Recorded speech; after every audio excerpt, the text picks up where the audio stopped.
All right guys, all right. हो सकता है तुम्हारे दिमाग में पता ना हो, तुम्हें हो सकता है तुम्हें पता हो क्या चल रहा है यहाँ पे, बट अपेरेंटली ये यूएस का टीवी होस्ट है, उसने हमारे कॉलोनाइजेशन को, ब्रिटिश कॉलोनाइजेशन को कहा कि ये बहुत ही अच्छी चीज़ है, इंडिया में इन्होंने सिविलाइजेशन दी यार, is not a bad thing.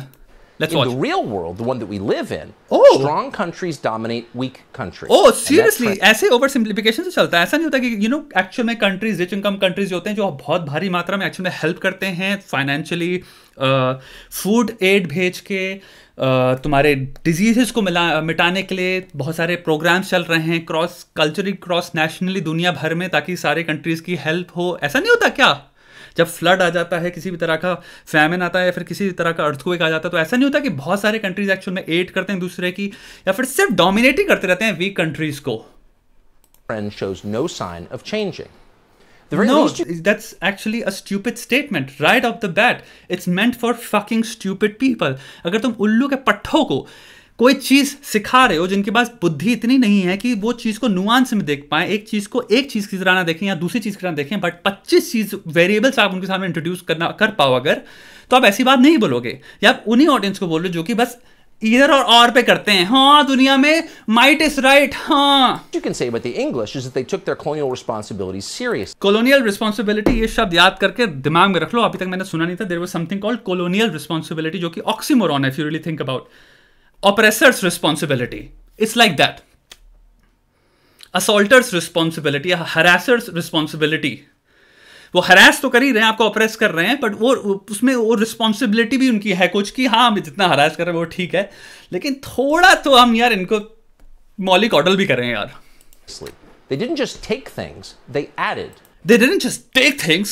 They didn't just take things. मतलब वो तो obvious है. They took a lot of things. They took actually पूरी इकोनॉमी खाली कर दी। हमने पूरा बैंकरोल किया अपनी सारी वॉर्स और जितने भी चीजें चल रही थी, हमारे जितने भी करोड़पति अरबपति थे उस टाइम के, वो एक्चुअल में इंडिया से उनका डायरेक्ट कनेक्शन था। ऐसा तो है नहीं कि सबको पता नहीं है।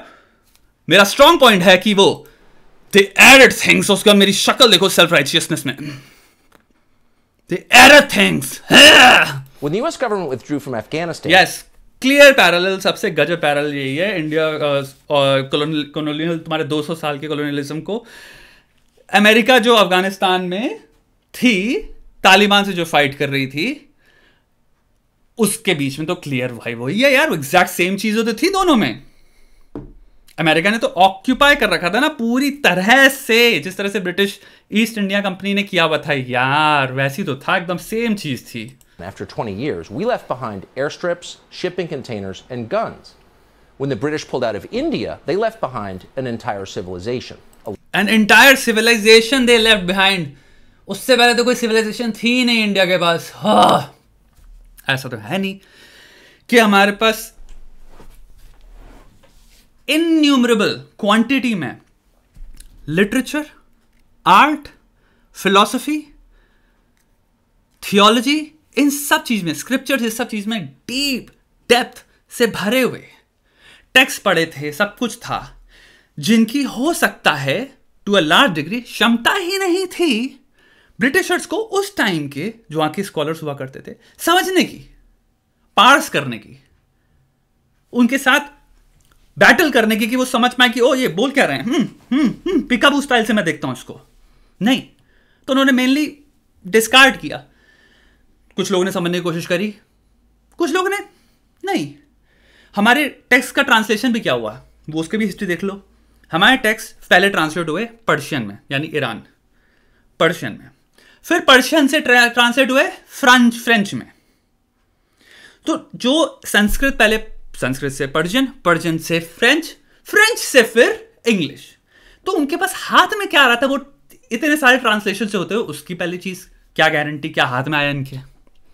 और पढ़े भाई, A language, a legal system, schools, churches, and public buildings. Yes, हमारे दुनिया में स्कूल्स, लैंग्वेज, इंग्लिश लैंग्वेज, क्या लैंग्वेज छोड़ दी उन्होंने, wow my god. System, schools, ऐसा तो है नहीं कि भैया Mohenjodaro, Harappa, Indus valley civilisation जो थी, उनमें ऑलरेडी तुम्हारे इरिगेशन सिस्टम से लेके, लिविंग कंडीशन से लेके, सैनिटाइजेशन से लेके, कम्युनिटी से लेके, सोसाइटी से लेके, ये सारे सिस्टम्स एग्जिस्ट कर रहे थे जब ब्रिटेन एग्जिस्ट भी नहीं करता था, एग्जिस्ट ही नहीं करता था।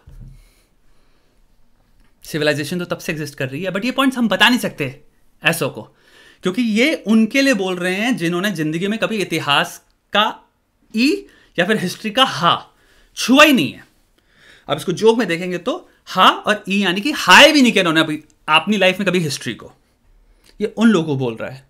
जब आपकी ऑडियंस ही होती है तो आप बात भी ऐसी मूर्खता वाली करते हो, और मूर्खता वाली विलिंगली करते हो। और यहाँ पे बात मूर्खता नहीं है, क्योंकि मूर्खता में कॉमेडी है, we laugh at it, we like क्या मूर्ख बात करी, नहीं, ये इग्नोरेंस है, ये विलफुली इग्नोरेंस फैलाना है, ये विलफुली प्रेजुडिस को इग्नोरेंस के ऊपर रैप करके, क्योंकि सामने वाले के पास एजुकेशन नहीं है, प्रोपेगेंडा या थ्योरीज बेचना है, या प्रेजुडिस बेच रहे हो। Schools, churches, and public buildings. अबे चर्चेस, जब हिंदुस्तान सिंध या इंडस रिवर के उधर जो होता है उसको हिंदुस्तान कहा जाता था, चर्चेस कहां से आ गए? चर्चेस तो तुमने अपने लिए बनाए ना, चर्चेस देखे गए तुम्हें। किसको अगेन एड्रेस किसको कर रहा है ये? प्रोटेस्टेंट क्रिश्चियंस को। तो उनको लगेगा सुन के वो उन्होंने चर्चेस दिए, मुझे तो चर्चेस पसंद है, महान थे colonialist. All of which are still in use today. All of which are still in use today. Sure, हमारे तुम जब स्कूल जाते हो ब्रिटिशर्स ने बनाए हो, भूलना मत। Here's the train station, the English. Here's a train station. मेरा पूरा आर्ग्यूमेंट, मेरा पूरा जितनी भी बकवास करी है मैंने, वो रेस्ट करता है इस पिक्चर पे। Built in Bombay, for example. There's nothing like that in Washington, D.C. right now, much less in Kabul or Baghdad. Today, India is far more powerful than the UK, the nation that once ruled. India is, economy बड़ी है, army बड़ी है, सारी चीजों में, yes, scale, size, वो हम मान सकते हैं, ठीक है। Ruled it, and yet after 75 years of independence, has that country produced a single building as beautiful as the Bombay train station that the British colonialists built? Roast कर दिया भाई ने हम लोग को, इसने रोस्ट कर दिया है। अब इसका आर्गुमेंट समझो कितना खूबसूरत इसने दिया। 75 ईयर्स में इंडिया ने अपने आप को इतना काबिल बना लिया है, फाइनेंशियली, इकोनॉमिकली और मिलिटरली और बाकी बहुत सारी चीज़ों में। यूनिकॉर्न्स लास्ट ईयर में आई थिंक बहुत हाई नंबर पे गई थी इंडिया की। आई थिंक इंडिया हाईएस्ट इस वक्त की youngest audience, youngest population world में इंडिया है। जो मार्केट्स फट रहे हैं इस वक्त, जहाँ पे दुनिया में एक्चुअल में रिसेशन आने वाला है, ऑलमोस्ट कह सकते हो नेक्स्ट ईयर हो सकता है चाइना में रिसेशन आ ही जाए, बिकॉज चाइना अभी भी लॉकडाउन बना कर रहा है। 300 मिलियन का लॉकडाउन था, कल परसों में न्यूज़ पढ़ रहा था, जिसकी वजह से इकोनॉमी की धज्जियां उड़ने वाली है। उनकी हाउसिंग इंडस्ट्री की फटी हुई है चाइना में इस वक्त, फटी हुई है। एनीवे, तो इंडिया के प्रॉस्पेक्ट्स काफ़ी अच्छे लग रहे हैं, लेकिन इंडिया जितनी भी चीज़ें अच्छी कर ले, द मैट्रिक जो मेरे दिमाग में है इस इंसान के हिसाब से, जो कि बताता कि इंडिया एक्चुअल में कॉलोनियल हिस्ट्री से बेटर है अपनी, वो तब होता जब वो एक ट्रेन स्टेशन बनाते, मुंबई ट्रेन स्टेशन से बेहतर। वो नहीं बनाया तो सब कुछ पॉइंटलेस है। हाँ, उससे बढ़िया बना के दिखाओ ना। हो मतलब हमारे देश में जितने भी प्लानर्स हैं, जितने भी तुम्हारे प्रोजेक्ट मैनेजमेंट, जितने भी कुछ भी चीज़ें चल रही हैं, स्ट्रैटेजीज जो भी बैठते हैं, बैठ के अलग अलग डिपार्टमेंट से, अलग अलग मिनिस्ट्री से वो बैठ के सब बात करते हैं, सब एंड में पता चलता है सर ये रिजल्ट आया, इस चीज़ का आउटकम ये रहा, वो रहा, हमने इतनी रोड बना दी, इतने हाईवेज बना दिया, हमारे इतनी इंटरकनेक्टिविटी हो गई, हम ये ट्रेन सिस्टम लाने की सोच रहे हैं, हमने एयरवेज से लेके जितनी भी चीज़ें सब सबका हिसाब किताब ये चल रहा है, और एंड में सब मिलाते हैं फिर बैठ के, एंड में कितने पैसे बचे, इतने पैसे बने, इससे ट्रेन स्टेशन बनेगा, नहीं सर इससे बेटर अभी इतने पैसे में नहीं बन सकता, फिर सब रोते हैं। अभी भी हमारी कॉलोनियल हिस्ट्री के हम उसको भी सुपरसीड नहीं कर पाए, सरपास नहीं कर पाए यार, क्योंकि वो ट्रेन स्टेशन नहीं बन पाए। और हम किसी को बताना मत ये कि जब तक हम ये ट्रेन स्टेशन नहीं बना पाए हम आर्गुमेंट हार रहे हैं। इसको लेकिन कहीं से पता चल गया और इसने वीडियो में बोल के हमारी तौहीन कर दी। टक्कर Carlsen. No, sadly it has not. Oh no, sadly it has not. वो ट्रेन स्टेशन नहीं बना इसलिए इंडिया हार जाता है, कॉलोनियल हिस्ट्री जीत जाती है ब्रिटिश की। They are greater because train station नहीं बनाया उन्होंने। अबे तेरा मैट्रिक है भाई ये। You are coming up with that fucking stupid metric. Maybe none of us even think or care about कि ये है स्टैंडर्ड।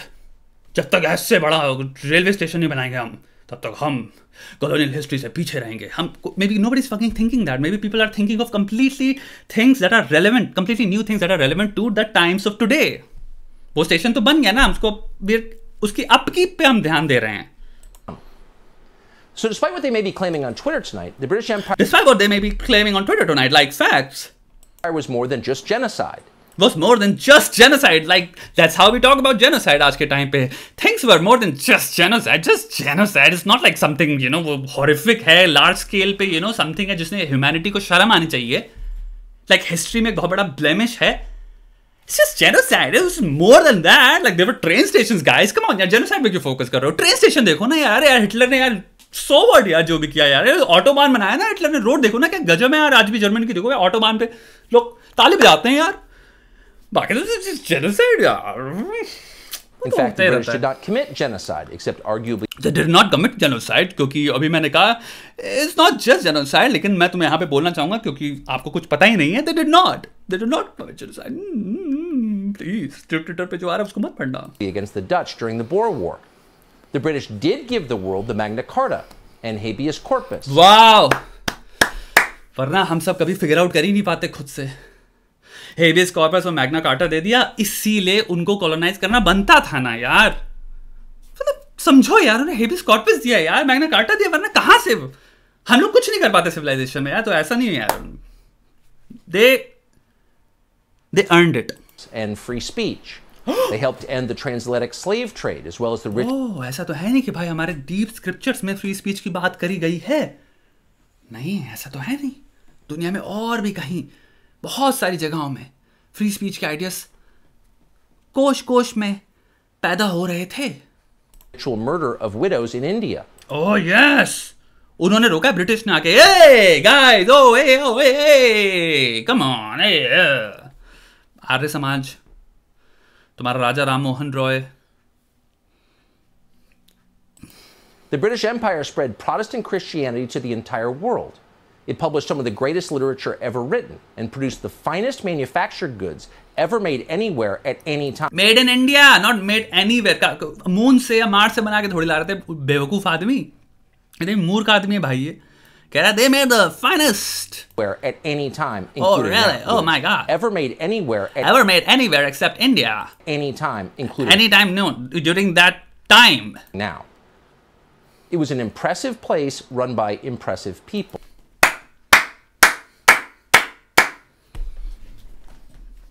Right there. भाई साहब ने अपनी ट्रू भावनाएं बता दी. Colonialism was an impressive place for a person like me to exist in those times. Plus गलती से भी, लेकिन ये मत पूछना ना कि इंसान जो कि ब्राउन लग रहा है उससे कि वो सेम स्टेटमेंट बोलेगा, या फिर एक इंसान जो चाइनीज है या कोरियन है जो जापान कोलोनियलिज्म को लेकर ये बात बोलेगा, या कोई साउथ अमेरिकन है वो पोर्चुगल या स्पेनिश कोलोनियलिज्म को लेकर ये बात बोलेगा, या अफ्रीकन जो कि फ्रेंच कोलोनियलिज्म को लेके, ब्रिटिश कोलोनियलिज्म को लेके ये बात बोलेगा. कैरिबियन आइलैंड्स, तुम क्या बोल रहे हो भाई?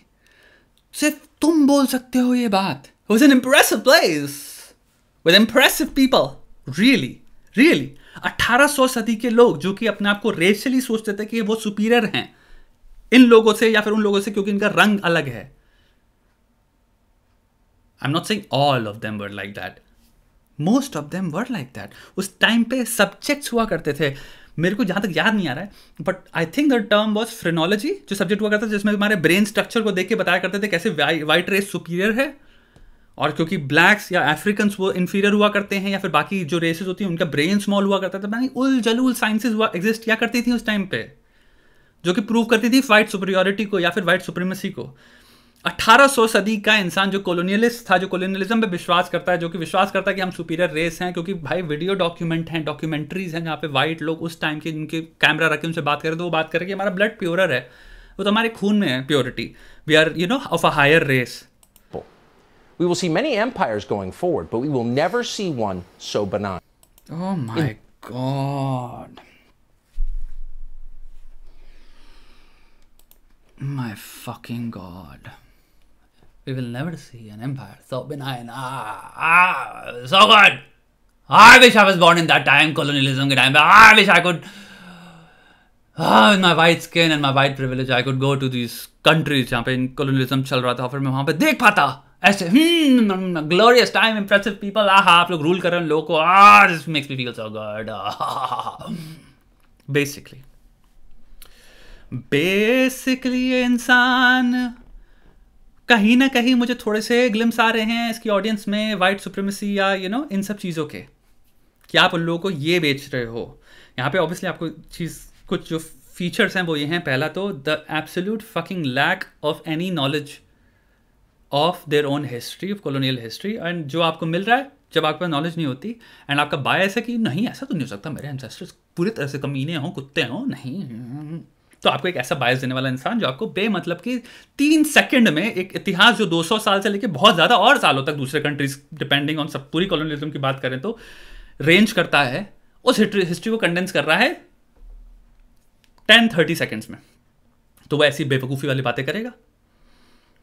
यहां पे हो सकता है बहुत सारे लोगों की इन लोग कहां बैठ के हम एक एक फैक्ट्स दें, नहीं दे पाओगे आप, क्योंकि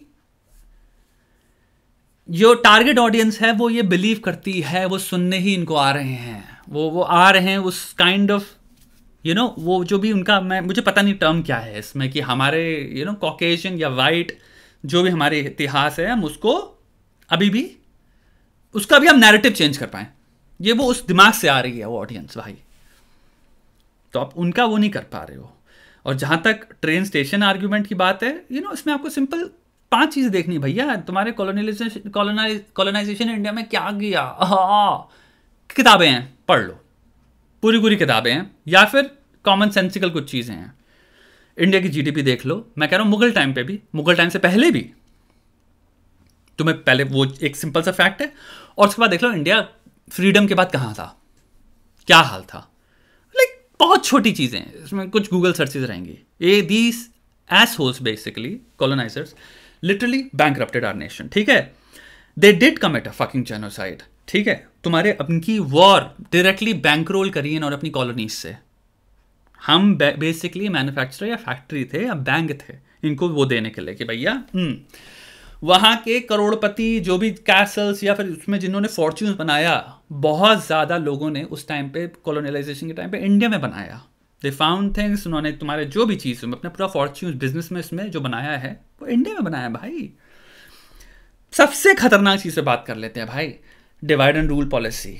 सेकेंड चीज़ इनग्रेन्ड करी है इन्होंने हमारे अंदर सिस्टमैटिकली इन्फीरियोरिटी की, जो आज भी हमारी साइकी में है, देशवासियों की साइकी में है आज भी एक इन्फीरियोरिटी, और गौरव के लिए कि कुछ भी इनका अप्रूवल चाहिए, है कि नहीं है। हमारी कल्चरल आर्ट एंड फिलॉसफी से इन सारी चीज़ों में ऐसी बैक तोड़ी है कि हमारी जनरेशन आज भी अंग्रेजी चोद रही है। हिंदी बोलने में शर्म आती है, हिंदी पढ़ने में शर्म आती है, और अगर अंग्रेजी ना हो, अगर अंग्रेजी फ्रीक्वेंट ना हो, आपको फ्रीक्वेंट बोल रहा हूँ, फ्लुएंसी ना हो, या फिर खराब बोलते हो, तो आप समाज में लायक नहीं कहलाते भाई। आप में कुछ, आप अनएजुकेटेड हो, आप गवार हो, या फिर आप कूल नहीं हो, ये नॉर्म है, ठीक है। अब यहाँ पे एक क्लैरिफिकेशन देना चाहता हूँ, अंग्रेजी बोलने में कोई प्रॉब्लम नहीं है यार, एक लैंग्वेज है, बट जिस दिन आप ये क्वालिफिकेशन ऐड करते हो उस लैंग्वेज में कि आप ये बोल के सुपीरियर या कूल हो जाते हो, और अगर सिर्फ हिंदी, स्पष्ट हिंदी, कैसी भी इलेबरेट हिंदी,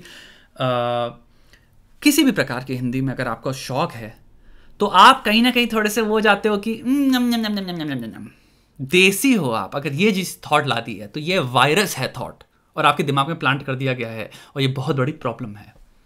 अंग्रेजी, हिंदी, स्पेनिश, जर्मन, फ्रेंच, कोई भी लैंग्वेज ले लो, ये सब लैंग्वेजेस हैं, इन सबको हमें एक, जैसे ये पन्ना है ना, इसमें कुछ भी लिखोगे तो इसी पन्ने में रहेगा, वैसी इन सारी लैंग्वेजेस की औकात सामान्य रखनी चाहिए। कोई किसी से बड़ी नहीं है, कोई किसी से छोटी नहीं है, कोई कुछ नहीं है, सब लैंग्वेजेस हैं, मोड ऑफ कम्युनिकेशन हैं। कूलनेस अटैच करना, ये करना, ये है जो उन्होंने हमारे साइकी में घुसाड़ा है। अपने देशवासियों को अपने इतिहास, कल्चर, लिटरेचर, फिलॉसफी के बारे में कुछ नहीं पता, तभी तो अमेरिकन बनने को मरे रहते हैं। चाहे इंडिया में रह रहे हो, चाहे अमेरिका में रह रहे हो, इंडियन अमेरिकन जो भी हैं या अमेरिकन इंडियंस जो भी हैं, वो भी इंडियन आइडेंटिटी उन्हें पता ही नहीं क्या होती है। तो वो या तो ब्लैक अमेरिकन बनना चाहते हैं, या फिर तुम्हारे वो कहीं ना कहीं अपनी आइडेंटिटी ढूंढते रहते हैं, क्योंकि इंडियन आइडेंटिटी इस लेवल पे गायब कर दी कॉलोनाइजेशन के टाइम पे कि भाई आज भी इंसान को पता नहीं इंडियन आइडेंटिटी क्या है, और अगर इंडियन आइडेंटिटी है उसके पास तो उससे प्राउड कैसे फील करना है।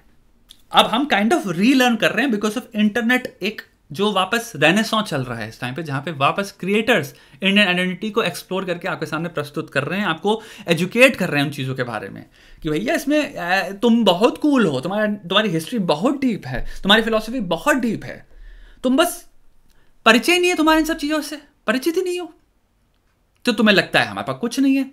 जब तुम्हें एक पीरियड ऑफ टाइम तक ये समझा दिया गया था कि ब्रिटिश, इंग्लिश, अमेरिकन, इनके गाने, इनकी मूवीज, इनकी फिलॉसफी, इनकी तरह बोलना, इनकी तरह दिखना, इनकी तरह लगना, ये कूलनेस है। तो ऑब्वियसली यार, जब माँ बाप तक ये सिखा रहे हैं अपने बच्चों को कि तुम इंग्लिश बोलो, इंग्लिश बोल के तुम एजुकेटेड रहोगे, जब स्कूल में टीचर्स प्रिटेंड कर रहे हैं जो इंग्लिश बोल रहा है वो बच्चा सुपीरियर है या बेटर है, जब हमारी मूवीज हमें सिखा रही हैं कि हमारे जब डायरेक्टर्स प्रोड्यूसर्स जो बड़े बड़े वो हैं, हम जब मैं छोटे से बड़े में मैंने देखा है इंग्लिश बोलना, यो होना, कूल होना, चाहे कभी खुशी कभी गम या फिर ऐसी कल होना, जो भी मूवी है इसमें कूल कैरेक्टर हमेशा यो ये सब क्यों करता रहता है? लाइक आप ये चीज देखो ना, हर एक चीज में इतनी बुरी तरह से इन्फ्यूज किया गया है कि आपकी खुद की आइडेंटिटी वो सिर्फ जनगण मन तक ही है, वहां पे प्राउड हो जाओ बस। अरे वो लाइक पहला स्टेप है वो। अबे जर्नी 1000 स्टेप्स की है, इतनी डीप है। तुम हमको एक स्टेप बता के ये कह रहे हो ये आइडेंटिटी है तुम्हारी, जनगण मन पे खुश हो जाओ। और वो सारा इतिहास, वो सारा फिलॉसफी, वो सारे थिंकर्स पतंजलि से लेके यार इतने भयंकर थिंकर्स बैठे हैं जो, उनके बारे में कुछ पता ही नहीं हमें। ये किसने किया है? ये साइकोलॉजिकल बैकबोन जो तोड़ी है वो किसने तोड़ी है? कॉलोनियलिज्म में। भाई आप मानोगे नहीं, कॉलोनियलिज्म ने, उनकी भी मैं बताऊं टू अ लार्ज डिग्री गलती नहीं है जो ये कर रहे हैं, क्योंकि उन्होंने भी यही सीखा ना बचपन से। यानी कि हमारे माँ बाप की जनरेशन होगी जिन्होंने हमें पुश किया, हा बेटा बेटा बेटा, उनको भी किसने सिखाया? वो भी जो 60s से उनके माँ आए हैं, वो भी तुम्हारे किस जनरेशन से, कौन सी जनरेशन आ रही है, कौन सी जनरेशन यहाँ पे एनलाइटेंड थी अपने कल्चर को लेके? नहीं भाई, सारी जो आ रही हैं ये deprivation of your own cultural identity से आ रही हैं। ये सब आइडेंटिटी लेस, कंफ्यूज्ड और बहुत ही स्ट्राइफ वाली जिंदगी से आ रहे हैं, और नॉलेज किसी बात घंटा नहीं है। भैया रेसिज्म कहते हैं इसको। अपने आप की आइडेंटिटी को अपने दिमाग में इतना नीचे कर दो कि आप रेसिस्ट हो जाओ टुवर्ड योर ओन सेल्फ। हम कभी रियलाइज नहीं करते the greatest fucking trick that they pulled off, और I can call it a trick, is कि इंडियंस को उन्होंने इंडियन होने में they made ourselves racist toward, you know, they made us racist toward ourselves. हम अपने आप को कम समझते हैं, हम अपने आप में डिस्क्रिमिनेट करते हैं। I read there is a book, कोई ऐसी हाल ही में पॉडकास्ट मेरे पे, I was just brushing along and I don't know, I read a title something like that, A Nation Full of Idiots, and I'm just like wow, एक इंसान ने टाइटल रखा जो इतना हाईली रेसिस्ट टाइटल है, something along those lines, A Nation of Idiots, and he's talking about India. Like तुम 1.3 या 1.4 billion लोगों को तुम कह रहे हो इडियट्स हैं। तुम्हें लग रहा होगा हमने बहुत कूल चीज सोची है, बहुत कूल चीज लिखी है, बट जो इनहेरेंट रेसिज्म है इसके अंदर खुद को लेके, nothing says it more than that title. Psychologically country की स्पाइन तोड़ दी, ठीक है, लेकिन मुंबई ट्रेन स्टेशन दिया यार। गजब चूतिया आदमी है भाई ये, और चूतिया हो सकता है बनाने वाला, गजब चूतिया बनाने वाला आदमी। और एक बात मैं बताना चाहता हूँ, यहाँ पे बहुत सारे लोग हैं जो कि kind of you know American conservatism में, आई डोंट नो व्हाई, मैं चीज़ देखता हूँ बहुत ग्रेविटेट करते हैं इंडियंस, या फिर राइट विंग में हो सकता है आपको बड़ा अच्छा लगता है उन राइट विंग लोगों को अपीज करने में, तो आप कह रहे हो हाँ fucking Democrats this and that. जो कंजर्वेटिव मूवमेंट जो फार राइट या राइट से भी आ रहा है ना, जो लोग इसको सुन रहे हैं, वो आपको देख के वो यही फील करेंगे, वो आपके साथ आपके हाथ नहीं मिलाने वाले। ये बात एक चीज़ समझना, जो इंसान कॉलोनाइजेशन या कॉलोनियलिज्म को अच्छा बता रहा है, उसके ख्याल क्या होंगे, क्योंकि कॉलोनियल जिनके साथ कॉलोनाइजेशन हुआ था वो कैसे दिखते हैं, ये सोचो ना। और वो किनको डिफेंड कर रहा है, वो कैसे दिखते हैं। आप उस कैटेगरी में नहीं आते हो, थोड़ा सोचा करो, ठीक है।